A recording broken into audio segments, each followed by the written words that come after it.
Um mistério a ser desvendado e um romance. Na busca por soluções para os enigmas encontrados no fundo de uma xícara, o protagonista, José Braz, terá que aprender como viver uma história na vida real. No Culto Circuito de hoje, conversamos com o jornalista Rodrigo Barbosa, autor do livro Um Homem que Não Sabia Contar Histórias. Tudo bom, Rodrigo? Seja bem-vindo ao programa. Rodrigo, afinal de contas, quem é esse homem que não sabia contar histórias? Esse homem é o José Braz. José Braz é um meteorologista que é um cientista. Num determinado momento da vida, ele faz um balanço das suas limitações, daquilo que conquistou, daquilo que vem pela frente, e percebe aquela perplexidade das nossas frustrações, né, dos nossos limites. E uma das coisas que o incomoda é a percepção da sua incapacidade de contar histórias. E ele resolve então traçar um caminho, uma meta, um desafio pessoal, que é o de superar essa limitação e criar uma história e contar uma história. E saber contar uma história. Saber contar uma história. E, portanto, ele vai se preparar para isso e, ao mesmo tempo, ele chega à conclusão que a melhor história a contar é uma história a ser criada, porque ele tem uma existência medíocre, não tem tantas histórias interessantes para contar. Então, ele começa a criar a história que ele pretende um dia contar para uma plateia, para um grupo de pessoas, que é uma coisa que ele não sabia fazer. Só que, ao mesmo tempo em que ele vai nessa trilha, uma história de verdade acontece na vida dele. E ele é obrigado a aprender a vivenciar essa história. Então, participar participar de verdade, de uma história instigante, interessante, misteriosa. E essa combinação das duas histórias, a que ele inventa para contar e a que ele tem que viver de verdade, é que faz a trilha dos romances. Ele acaba se tornando o protagonista, né? Ele é o protagonista, da própria história. Ele é o protagonista do romance, tanto do ponto de vista da história que ele inventa, quanto do ponto de vista da história que ele vive. E essas histórias vão se cruzando, vão se juntando, a história inventada por ele, a história vivida por ele, e daí vai se desenrolando, o fio da meada vai se desenrolando e o romance vai se desenvolvendo. Portanto, esse protagonista, ele tem essa história para contar, para enfrentar. Ele é uma pessoa que reside e trabalha em Juiz de Fora, na Universidade de Juiz de Fora, e que vive esse momento da sua vida e tem essa questão para tratar. Rodrigo, conta um pouquinho, como é que surgiu essa ideia de escrever uma história de um homem que não sabia contar histórias? Bom, na verdade, assim, eu sempre gostei de trabalhar com texto, com a palavra. A minha profissão, né, eu sou jornalista e é com ela que eu lido, com a palavra que eu lido. E também, assim, sempre tive um caminho na área da cultura, da arte, como parceiro, fazendo letras de música. Escrevi muita coisa que está na gaveta, contos. Num determinado momento da vida eu tive uma oportunidade, até de tempo, porque a produção de um romance é desgastante, exige um investimento de tempo, e surgiu, havia já uma ideia de um enredo. Quer dizer, essa ideia nasceu de uma maneira assim muito... Quer dizer, um fato detonou isso. Eu estava um dia no Rio de Janeiro, tomando... Foi de onde veio a inspiração toda, né? Nasceu no Rio de Janeiro. Foi o dia que saiu ali a fagulha que detonou a coisa. Eu estava no Rio, num bar daqueles da Zona Sul, tomando um chopp lá, e via um grupo de pessoas numa roda conversando, e um carioca daqueles bem expansivos, cheio de gestos, tal, dominando a roda, falante, todo mundo prestando atenção na história que ele contava. E eu vendo aquele cara, nasceu o Zé Braz, que é exatamente o antípoda, o oposto daquele cara. Aquele cara era um cara que sabia contar histórias, um cara que estava lá seduzindo uma plateia. A partir de uma história bem contada que você criou um personagem que não sabe exatamente, sabe contar história. É um personagem que tinha, portanto, inveja daquele carioca que eu estava vendo lá. E essa foi o fato, o momento, o dia que nasceu, chamado, para usar uma linguagem nossa de jornalista, saiu o gancho do romance. Mas, evidentemente, que este é só o gancho, esse é só a ponta do novelo, na verdade. O que estava por trás disso era a minha vontade, minha vontade de refletir, de tratar dessa questão da angústia existencial de um homem no Brasil contemporâneo, aos 40 anos de idade. Exatamente o viés que eu queria buscar. Na verdade, é um trabalho, né, dessa sua escrita, essa sua história, que você é o homem que sabe contar uma história, de um homem que não sabe contar uma história. Mas, tento. ao mesmo tempo, é uma referência contemporânea. Sem dúvida. Quer dizer, primeiro, assim, eu tento contar uma história, quer dizer, através do livro, ele não sabe. E é contemporâneo porque, quer dizer, a gente está tratando de uma realidade atual. Quer dizer, o romance, ele acontece no nosso tempo, ele acontece no nosso país, ele acontece, inclusive, na cidade onde eu vivo. Né? Ele, assim, é praticamente quase todo ambientado em Juiz de Fora, que é inclusive a cidade do Zé Brás, do personagem. Essa ideia de tratar da questão da busca da identidade por uma pessoa no Brasil contemporâneo é um grande pano de fundo de tudo isso. E a história real, a concreta, que nasceu daquele dia lá no Chopp do Rio de Janeiro, serve como provocação para que dentro dela a gente vá para dentro dela, né, a gente vá trazendo essas minhas reflexões, essas minhas angústias, essas minhas ideias sobre as questões que eu acho que são importantes tanto do ponto de vista individual como maior na trajetória recente do nosso país também. A história que ele inventa, que é uma das histórias que faz a linha condutora do livro, é uma história de amor. Ele, na verdade, quer reinventar uma história de amor e ela vai percorrendo uma trajetória histórica em momentos marcantes do Brasil contemporâneo. Então, ela passa pelo golpe de 64, passa pelo momento da luta armada, passa pelo exílio, pela fase do desbunde, das drogas, entra até as diretas. Quer dizer, essa história de amor vai acontecendo em momentos marcantes da história do Brasil. Ao mesmo tempo, resgata também uma história de uma... Pois é, o que no caso seria de Juiz de Fora, né?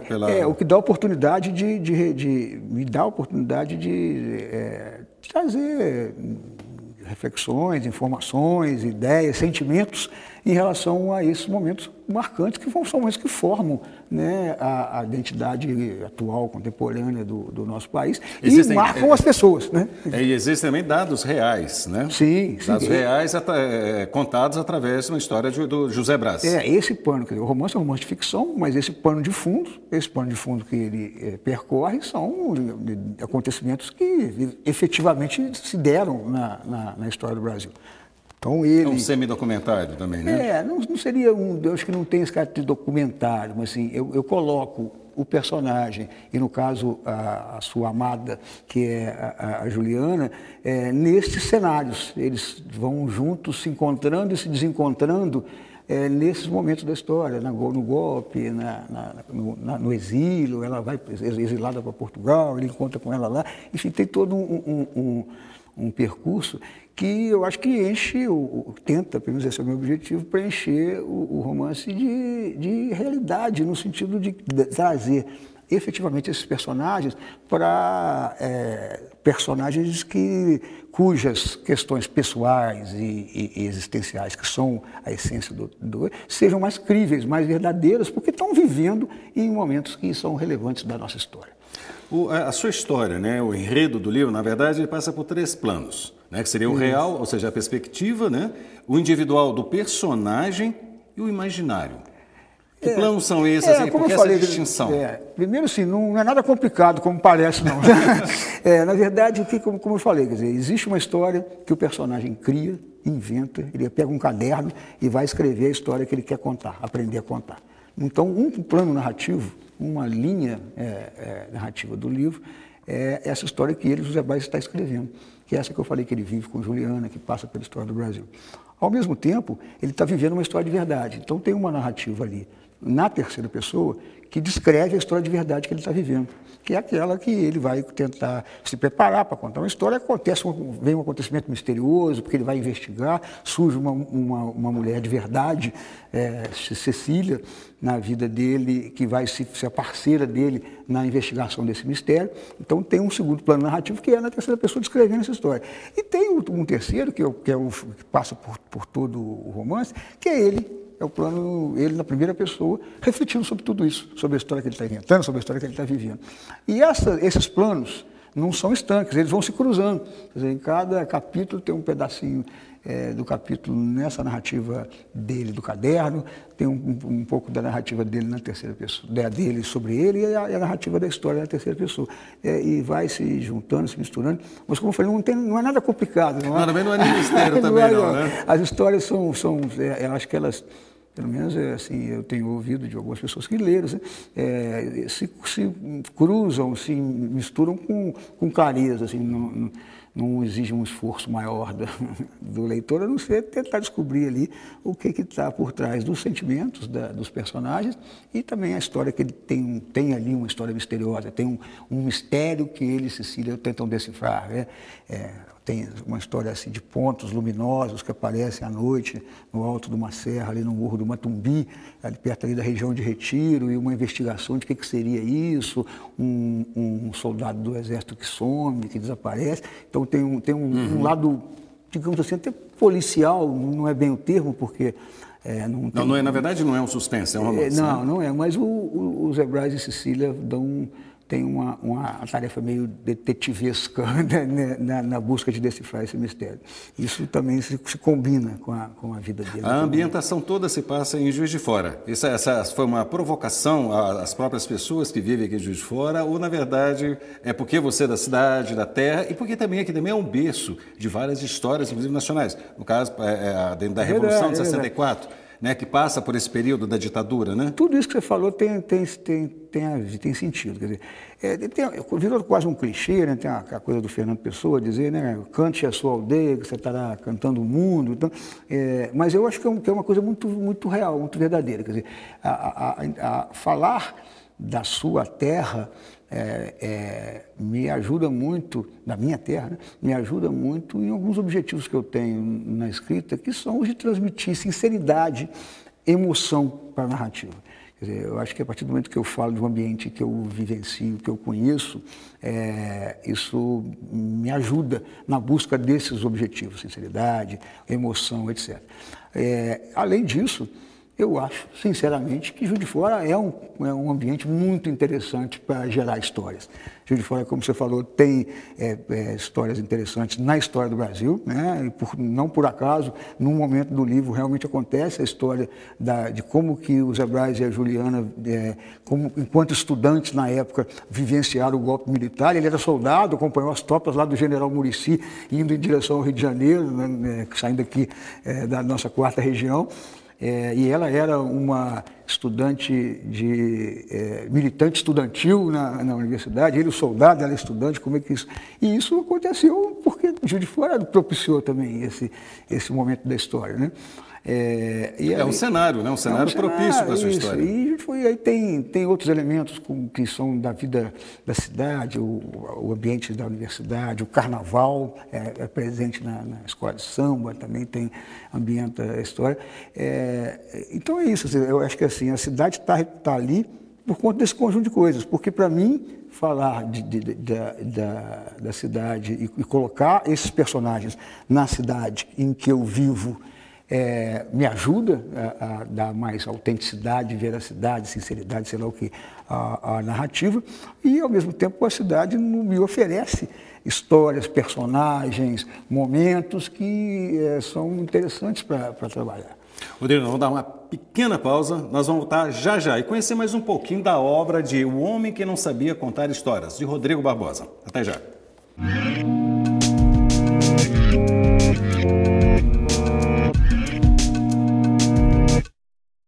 Voltamos com o Culto Circuito. Hoje eu converso com o jornalista Rodrigo Barbosa, que acaba de lançar seu primeiro livro, O Homem que Não Sabia Contar Histórias. Rodrigo, é uma literatura, é um romance, mas você também é um pesquisador na área de música. Na verdade, parece que você juntou a música e a literatura. E essa química deu certo? A música tem uma presença muito grande na minha vida. Assim, eu sou apaixonado por música, especialmente pela música popular brasileira, gosto de ler, de ouvir. e já fiz algumas incursões, né, nesse campo como letrista de alguns importantes compositores da cidade, tenho muitos parceiros aqui.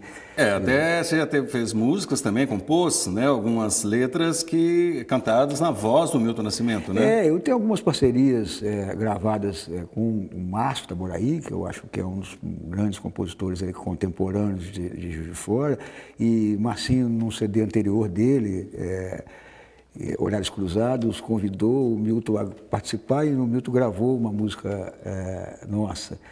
Agora, nesse novo CD dele, Artigos Impalpáveis, tem mais 3 outras parcerias com ele, uma delas gravadas pelo Zé Renato, do ex-Boca Livre, né? A Isabela Ladeira também grava uma música nossa. Do Lúdica Música. Exatamente. Então, assim, essa coisa de trabalhar a palavra ligada à música sempre foi muito um exercício que eu sempre fiz, e essa coisa de gostar da música também. Então, de alguma maneira não, por causa disso, né, a música está muito presente no livro. Quer dizer, existem muitas, no entretexto ali, muitas citações que tocam em trechos de canções, de letras da música popular brasileira contemporânea.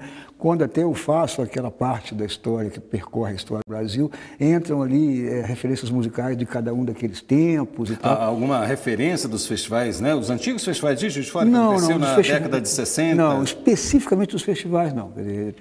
Na verdade, o texto vai passando por momentos da história e a música entra a letra de música entra dentro do texto, assim, como se ela pudesse parte da história. E ela pudesse referendar aquele momento, né? Então, assim, é completamente diferente, claro, né? Assim, você está escrevendo uma letra de música e escrevendo um texto em prosa, né? Um romance.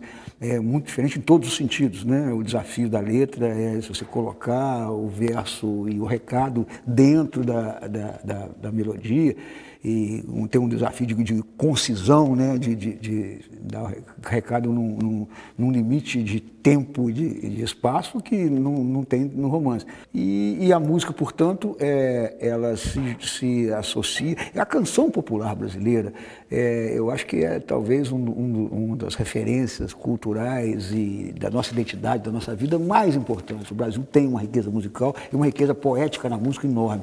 E essas referências estão presentes muito em função disso também, né? Eu acho que, se alguém pergunta quais são as suas referências literárias, eu vou falar de vários escritores, romancistas, Machado de Assis, Guimarães Rosa, mas eu acho que são referências literárias minhas também, alguns escritores em música, como Chico Buarque, como Vinícius de Moraes, enfim, como Aldir Blanc, como Paulo César Pinheiro, que são operários da palavra na música.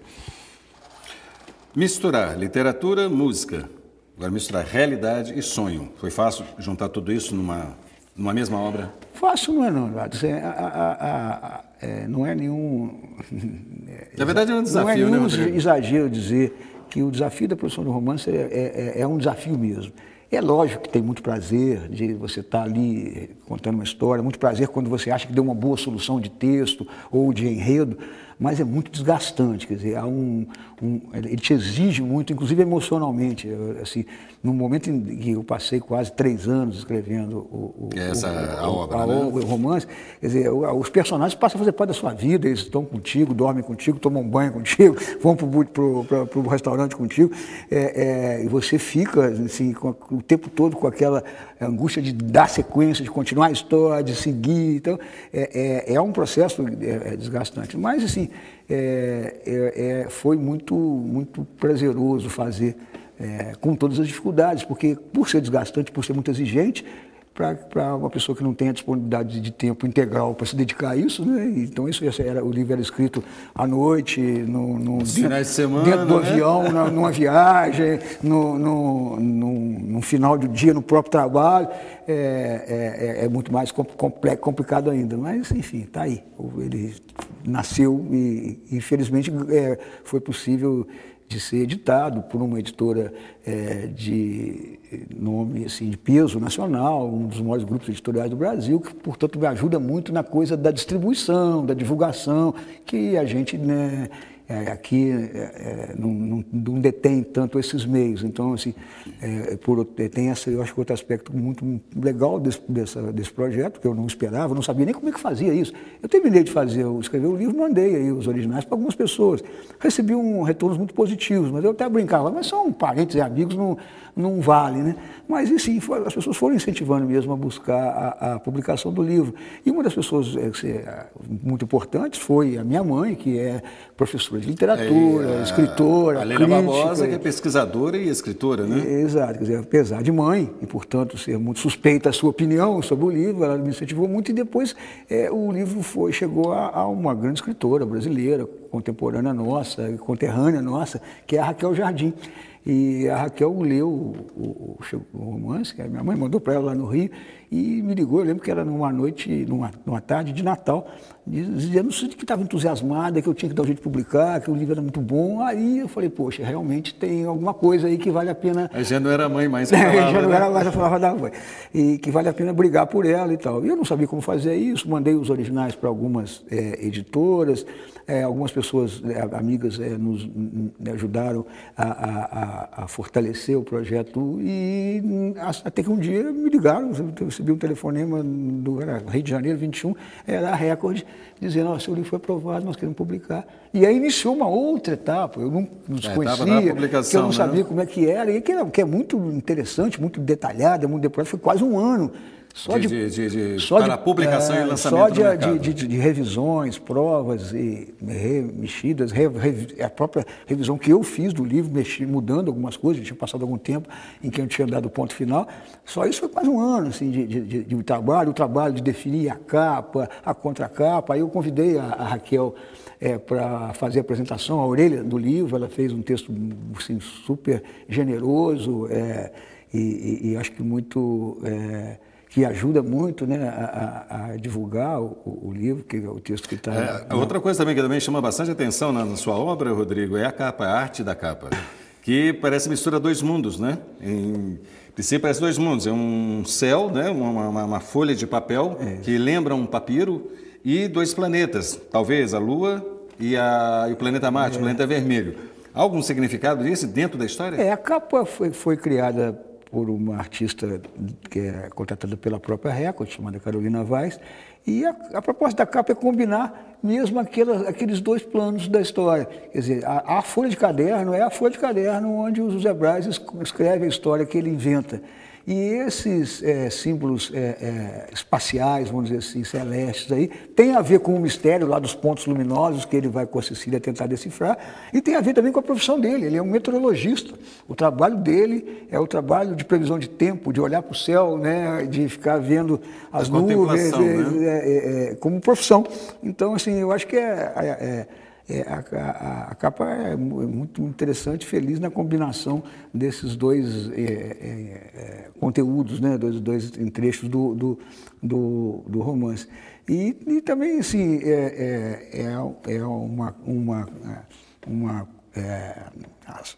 um elemento visual, né, que cumpre uma função, que eu acho que toda capa deve cumprir, que é de chamar a atenção, né, das pessoas na livraria, nas prateleiras. O que tem aí? Que história é essa que combina esse caderno com esses planetas? E procurar o livro. Rodrigo, um primeiro romance.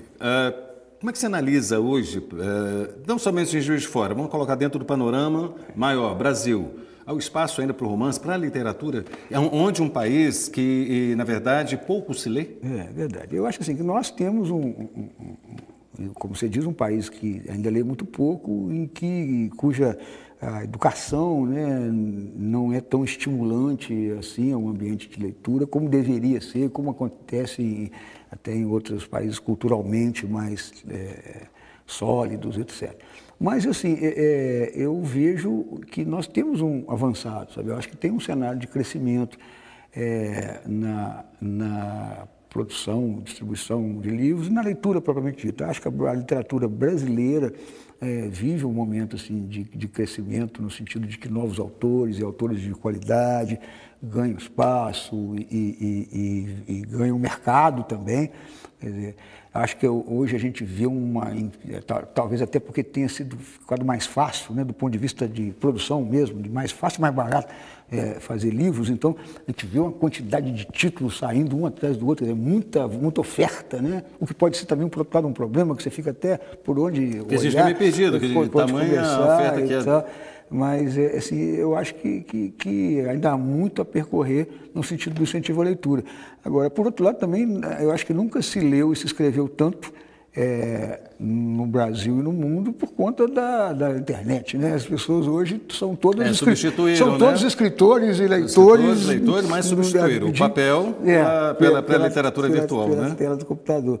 Mas, assim, o que talvez pode, numa visão pessimista, pode ser uma coisa assim uma linguagem mais imediata e absorve uma excesso de informação e tira a pessoa do livro. Numa visão otimista, pode ser o contrário, quer dizer, leva as pessoas ao universo da escrita, das palavras, e isso pode aproximá-las dos livros também.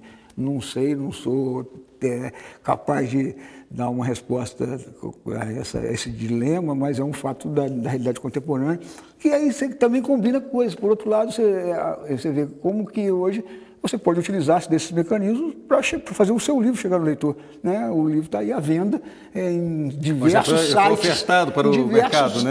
Você vai na internet, você digita lá no Google, o homem que não sabia contar a história, você vai achar um monte de editoras vendendo esse livro. Mas não podemos perder sempre o sabor, né? O prazer que tem do papel. Não, pois é, eu digo isso, você clica lá, compra o livro e recebe em casa o livro, e lê o livro. Leio. O caminho fisicamente falando. Fisicamente ele chega lá. Rodrigo, queria agradecer muito sua presença aqui no programa. Infelizmente, isso aqui dava um assunto, né? Mas falando de um homem que não sabia contar a história, dá para falar uma noite inteira.